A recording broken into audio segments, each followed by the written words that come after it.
ಪರಮಾಣು ವಿದ್ಯುತ್ ಸ್ಥಾವರದ ಮೇಲೆ ಅಮೆರಿಕ ಇಸ್ರೇಲ್ ದಾಳಿ ಮಾಡಿದೆ. ಇರಾನ್ನ ಬುಷೆಹರ್ ಪರಮಾಣು ವಿದ್ಯುತ್ ಸ್ಥಾವರದ ಮೇಲೆ ಅಟ್ಯಾಕ್ ಆಗಿದೆ. ದಾಳಿಯಿಂದ ವಿಕಿರಣ ಏನಾದರೂ ಸೋರಿಕೆ ಆದರೆ ಬಹಳ ಕಷ್ಟ.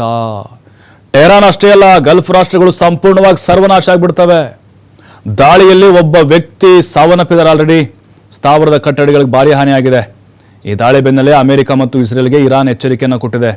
ವಿದೇಶಾಂಗ ಸಚಿವ ಅಬ್ಬಾಸ್ ಅರಗ್ಚಿ ಎಚ್ಚರಿಕೆ ಕೊಟ್ಟಿದ್ದಾರೆ. ಈಗ ಏನು ಅಂತ ಹೇಳಿದ್ರೆ, ಪರಮಾಣು ಸ್ಥಾವರದ ಮೇಲೆ 4 ಬಾರಿ ದಾಳಿ ಮಾಡಿದಿರಿ ನೀವು. ಒಂದು ವೇಳೆ ಪರಮಾಣು ಸ್ಥಾವರದ ಮೇಲೆ ಮಿಸೈಲ್ ಬಿದ್ದರೆ ಕಷ್ಟ ಆಗಿಬಿಡುತ್ತೆ.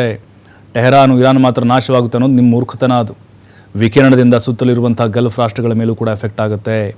ಬಹ್ರೈನ್ನಿಂದ ಕುವೈತು, ಸೌದಿ ಅರೇಬಿಯಾವರೆಗಿನ ನಗರ ನಾಶ ಆಗಿಬಿಡುತ್ತೆ.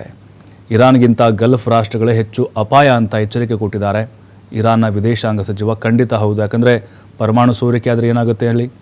ಗಾಳಿ ಜೊತೆ ಬೆರೆತರೆ, ನೀರಿನ ಜೊತೆ ಬೆರೆತರೆ, ಅಂದರೆ ಕಂಪ್ಲೀಟ್ ವಾತಾವರಣ ಜೊತೆ ಅದೇನಾದರೂ ಬೆರೆತು ಅಂತ ಹೇಳಿದರೆ ಸುಟ್ಟು ಬೂದಿ ಆಗಿಬಿಡುತ್ತೆ.